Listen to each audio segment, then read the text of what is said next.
आदाब नाज़रीन, मैं हूं नीलू और आप देख रहे हैं तफ्तीश। हमारे आसपास जुर्म हो रहे हैं, मुजरिम बेखौफ है, मगर हम मुजरिमों को चैन से नहीं बैठने देंगे क्योंकि हम कर रहे हैं तफ्तीश। AK-47 सुनते ही गोलियों की तड़तड़ और धाएं धाएं गूंजने लगती है।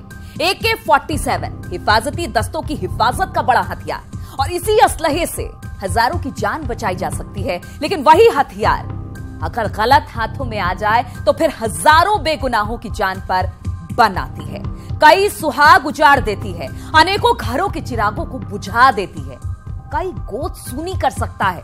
ये सब कहां से आ रहा है? बिहार का मुंगेर, वही मुंगेर जो पूरे हिंदुस्तान में गैर कानूनी असलहों के लिए बदनाम है।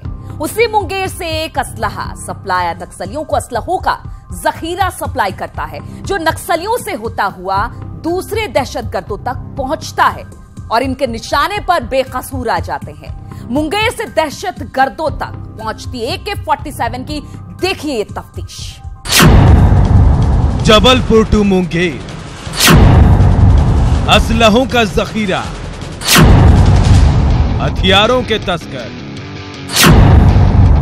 मौत के सौदागर, रडार पर ऑफिसर, गद्दार कौन? Operation AK-47। AK-47, जी हां, जब AK-47 से गोलियां निकलती हैं तो उस गोली पर किसी न किसी का नाम लिखा होता है, जिसका नाम सुनते ही दुश्मन थर्राने लगता है। लेकिन हिफाजत का यह हथियार अगर दुश्मन के हाथ लग जाए तो तबाही यकीनन तय है। जी हां, एक ऐसा चौंकाने वाला खुलासा जिसने सुरक्षा एजेंसियों की नींद उड़ाकर रख दी, जिसने पुलिस की पेशानी पर बल ला दिया है। तो आप भी देखिए ऑपरेशन AK-47। तो आइए गुनाह के इस रूप की तफ्तीश तफसील से करते हैं। तारीख 29 अगस्त 2018, मुंगेर से इमरान की गिरफ्तारी। बिहार के मुंगेर से इमरान नाम के इस आरोपी की गिरफ्तारी हुई। उसके बाद तो पुलिस महकमे में ही नहीं, सुरक्षा एजेंसियों में भी खलबली मच गई, क्योंकि इस आरोपी के पास से अत्याधुनिक हवा से बातें करने वाली 3 AK-47 हाथ लगी। जो इमरान जोगी मुंगेर पुलिस द्वारा अरेस्ट किया गया था, उसने बताया था कि ये जो हथियार है वो जबलपुर बेस्ड एक एक्स सर्विसमैन आर्मोरर देता है उन्हें, जो फैक्ट्री में काम करता है और करता था, जिसका नाम पुरुषोत्तम लाल है। तो आखिर हथियारों की यह सौदागर असलहों से कौन सी साजिश को अंजाम दे रहा था और गुनाह के इस नेटवर्क में कौन कौन उसके साथी हैं? तो इमरान नाम के शख्स ने जिस नाम का खुलासा किया, उसने इस गिरोह के तार सीधे MP के जबलपुर से जोड़ दिया, जहां पुलिस के सामने नाम आया एक्स सर्विसमैन पुरुषोत्तम लाल का। जी हां, हथियारों के तस्कर के तार जुड़े पुरुषोत्तम लाल से, जो 2008 में जबलपुर के सुरक्षा संस्थान से रिटायर हुआ था। अब आप समझ सकते हैं ये मामला कितना संगीन है। AK-47 तस्करी मामले को लेकर एक बड़ा एंगल सामने आया है, जिसमें आर्मी बेस से जुड़े कुछ अधिकारियों के तार भी इस पूरे तस्करी से जुड़ते नजर आ रहे हैं। पुलिस का तो यही दावा है। हमें जानकारी मिली कि पुरुषोत्तम लाल नाम का एक व्यक्ति यहाँ पे रहता है, जो 2008 में रिटायर हो गया था और गोरखपुर इलाके में वो रहता था। उसके बाद हमारी पुलिस ने उस पर काम किया, क्राइम ब्रांच और ATS ने हमारी काम किया। AK-47 तस्करी का नक्सली कनेक्शन, AK-47 तस्करी का आतंकवादी कनेक्शन, सुरक्षा में सेंधमारी, देश से गद्दारी। 28 तारीख को ये लोग कटनी से पुरुषोत्तम लाल और उनकी पत्नी चंद्रवती 2 बड़े बैग लेकर गाड़ी से गए थे। उनका रिजर्वेशन भी है, वो सारी चीज़ें डिटेल भी हमने निकलवा ली है, फुटेज भी हमारे पास है। तो सारी चीज़ें स्पष्ट हो गई कि ये कल्प्रिट 2012 से लगातार इस तरीके से मिलिट्री के हथियार जो हैं वो बाहर निकलवा के मुंगेर ले जाता था। मुंगेर में भी इसकी जो टीम है उसमें भी हम लगे हैं। 2-3 और नाम आए हुए हैं, गोपनीयता के कारण मैं उसे ओपन नहीं कर रहा हूं। इमरान की गिरफ्तारी के बाद इस मामले में रोज नए खुलासे हो रहे हैं। इस खुलासे में जब एटीएस, क्राइम ब्रांच और जबलपुर पुलिस के हाथ आरोपी पुरुषोत्तम लाल की गिरफ्तारी तक पहुंचे, तब कई चौंकाने वाले खुलासे हुए। 100 से ज्यादा AK-47 हुए हैं सप्लाई। जिन AK-47 हथियारों की अवैध तस्करी हो रही थी, दरअसल वो आर्मी के जवानों को सप्लाई की जाती थी, जिन्हें अवैध ढंग से बिहार के मुंगेर भेजा जा रहा था। जबलपुर एसपी ने यह भी दावा किया कि AK-47 तस्करी का पूरा खेल आर्मी बेस से संचालित था, जिसमें कई बड़े अधिकारी और कर्मचारी शक के रडार पर हैं। 2012 से ही यह अवैध तस्करी का खेल फल फूल रहा है, जिसमें अब तक करीब 100 AK-47 सप्लाई की जा चुकी है। जबलपुर एसपी ने इस तस्करी का नक्सलियों से भी कनेक्शन होने की आशंका जताई है। ये चीजें बिल्कुल क्लियर हो गई है कि जबलपुर आर्मी बेस से कहीं ना कहीं इसका कनेक्शन है। उस पर भी हम लगे हैं। कौन लोग इससे कनेक्टेड हैं वो जल्दी उनका हम पर्दाफाश करेंगे। लेकिन साथ ही साथ ये कहां पहुंच रहा है, ये नक्सलियों के पास जा रहा है, मिलिटेंट के पास जा रहा है, ये भी निश्चित तौर पे एक बड़ा इशू है। जबलपुर एसपी ने दावा किया है कि इस पूरे फर्जीवाड़े से जुड़ा एक बड़ा खुलासा वो जल्द करेंगे। बहरहाल पूरे मामले में अब इंटेलिजेंस और सुरक्षा जांच एजेंसियां भी सक्रिय हो गई हैं। तफ्तीश के लिए जबलपुर से प्रतीक अवस्थी के साथ ब्यूरो रिपोर्ट, न्यूज़ 18। आज की तफ्तीश मिट्टी से सोना निकालने की है। उस सोने की तफ्तीश है जिसकी वजह से अब तक हजारों की जानें जा चुकी है। इस सोने पर माफियाओं का पूरी तरह से कब्जा है। माफियाओं के कब्जे से इसे वापस लाना हुकूमत के लिए टेढ़ी खीर साबित हो रहा है। माइंस माफियाओं की दहशत पूरी इंतजामियात पर हावी है। माफिया जिसे चाहे उसे मौत की नींद सुला देते हैं। यहां भी कुछ ऐसा ही हुआ था। ये डिप्टी रेंजर भी अपना काम बड़ी ईमानदारी से कर रहा था, लेकिन माफियाओं को भला कहां पसंद आता एक जिम्मेदार रेंजर को ईमानदारी का सिला इस तरह मिला। देखिए ये तफ्तीश। NH3 पर कोहराम,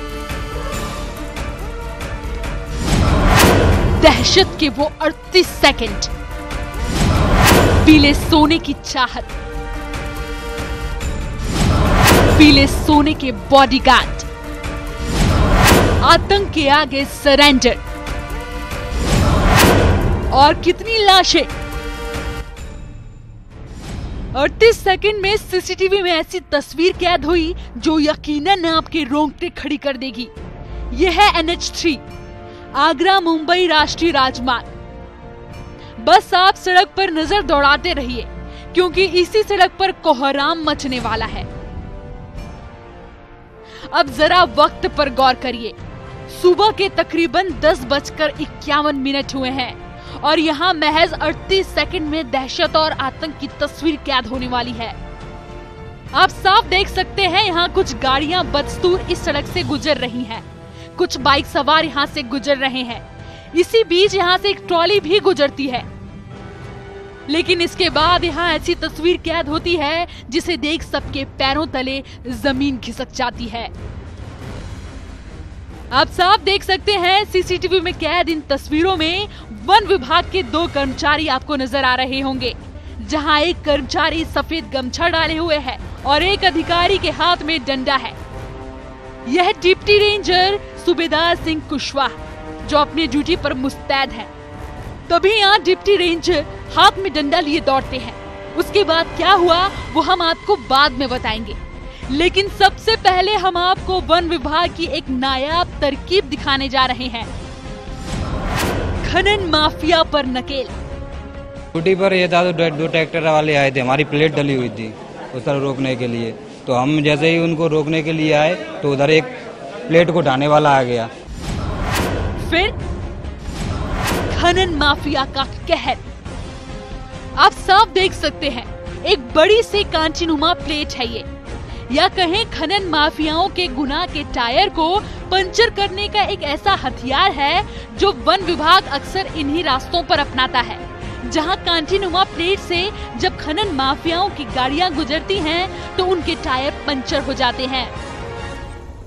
डिप्टी रेंजर सूबेदार सिंह कुशवाहा जो अपनी ड्यूटी को पूरी ईमानदारी के साथ कर रहे थे, वो इस वक्त वन चेक पोस्ट पर तैनात थे जो NH3 पर बना है।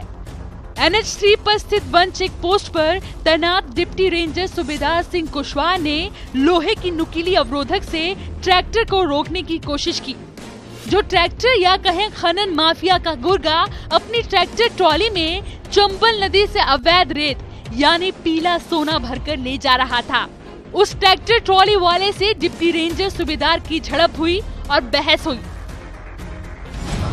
रेत माफिया ने मार डाला।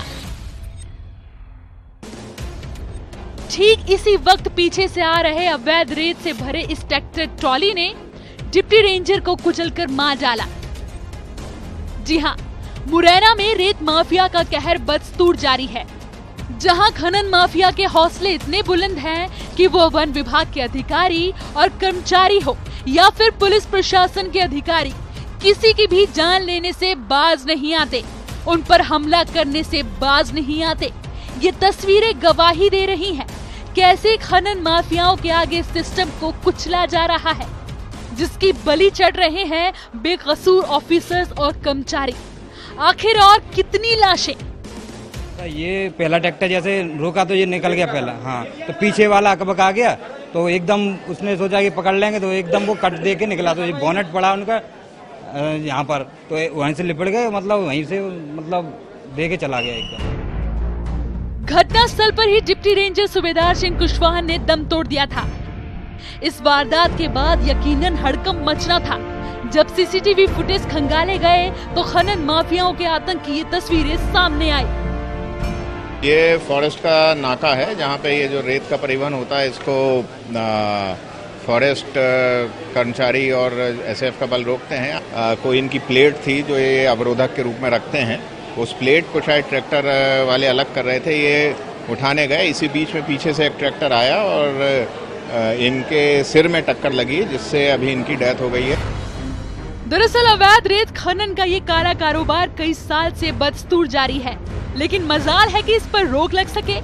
गुनाह का ऐसा गठजोड़ जिसकी कीमत ईमानदार ऑफिसर्स को अपनी जान की कीमत देकर चुकाना पड़ रहा है।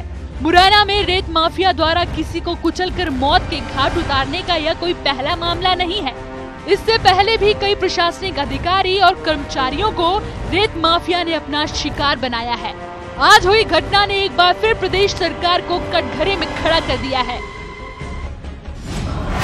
साल 2012 खनन माफिया ने ड्यूटी पर तैनात IPS अधिकारी नरेंद्र कुमार की वाहन से कुचलकर हत्या की। क्या बेईमानी और खनन माफिया के अधिकारी नेताओं के साथ साठगांठ और गठजोड़ के आगे ऐसे ही ईमानदारी कुचलती रहेगी? सिस्टम कुचलता रहेगा? आखिर और कितनी लाशें? तफ्तीश के लिए मुरैना से दुष्यंत सिकरवार के साथ ब्यूरो रिपोर्ट, न्यूज़ 18। जी, CBI के नाम पर तो अच्छों की हालत खराब हो जाती है, लेकिन जब CBI के नाम पर समाज में गलतफहमी पैदा करने की कोशिश की जाने लगे तो फिर ये समाज किस पर यकीन करेगा? जब रहबरी के नाम पर रहजनी होने लगे तो फिर भरोसे का खून होना लाजमी है। इसलिए आज जो कुछ भी हम आपको यहां दिखाएंगे वो सबक है हम सब के लिए। आप और हम किसी पर आंख बंद करके भरोसा ना करें। भरोसे के कातिल है हमारी आज की ये तफ्तीश।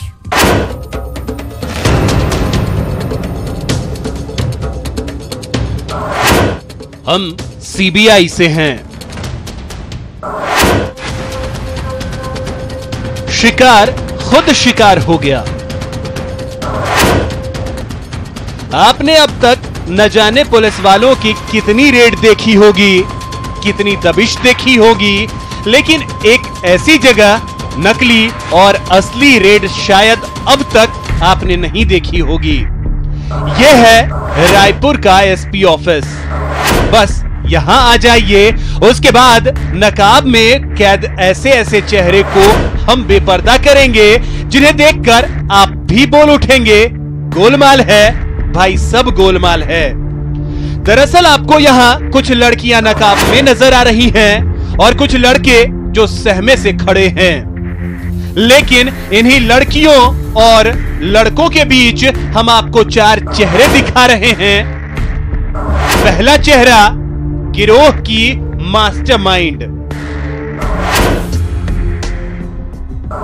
दूसरा, तीसरा, चौथा चेहरा मैडम के राइट लेफ्ट हैंड। ये चारों वो हैं जो खुद को सीबीआई अधिकारी बता रहे थे। आप भी सोच रहे होंगे अगर ये सीबीआई अधिकारी हैं तो मुंह क्यों छिपा रहे हैं, क्यों पुलिस के आगे इनकी बोलती बंद है। तो इन लड़कों और लड़कियों के बीच खड़ी इस लड़की और 3 लड़कों के काले कारनामों की फहरिस्त बड़ी लंबी है। जहां ये चारों एक सेक्स रैकेट के अड्डे पर छापा मारने गए। जी हां, रायपुर पुलिस को इत्तला मिली थी कि टिकरापारा थाना इलाके के राउतपुरा कॉलोनी में सेक्स रैकेट चल रहा है। लिहाजा पुलिस दबिश देने पहुंची, लेकिन पुलिस के होश तब उड़ गए जब उनसे पहले सीबीआई अधिकारी ने सेक्स रैकेट के उस अड्डे पर छापा मारकर इन लड़के लड़कियों को धमकाया था। इस सूचना पे क्राइम ब्रांच की टीम और थाना टिकरापारा की संयुक्त टीम वहां पे रेड कार्रवाई की थी और रेड कार्रवाई में वहां पर कुछ संदिग्ध सामान और कुछ संदिग्ध लोग जिनकी संख्या 6-7 की थी, जिनको गिरफ्तार कर पीटा एक्ट के अंतर्गत कार्रवाई की गई है। अब पुलिस इन गुनहगारों की क्राइम कुंडली खंगाल रही है। जी हां, यहां रेड के बहाने शिकार करने वाले नकली सीबीआई अधिकारी खुद ही शिकार बन बैठे। तफ्तीश के लिए रायपुर से युगल तिवारी के साथ ब्यूरो रिपोर्ट, न्यूज़ 18। तो आज के लिए बस इतना ही, मगर हमारी तफ्तीश जारी है। अगले हफ्ते फिर हाजिर होंगे, क्योंकि ना जुर्म रुके हैं और ना ही रुकेगी हमारी तफ्तीश। जय हिंद।